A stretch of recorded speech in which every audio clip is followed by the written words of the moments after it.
أعوذ بالله من الشيطان الرجيم. بسم الله الرحمن الرحيم.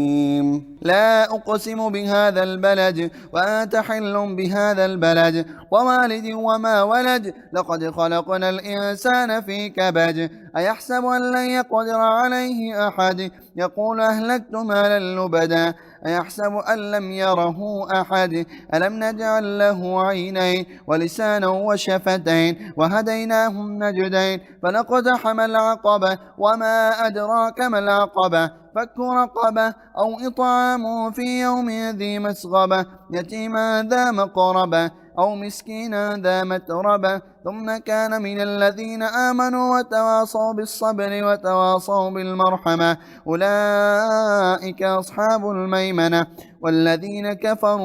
والذين كفروا بآياتنا هم أصحاب المشأمة عليهم نار مؤصدة.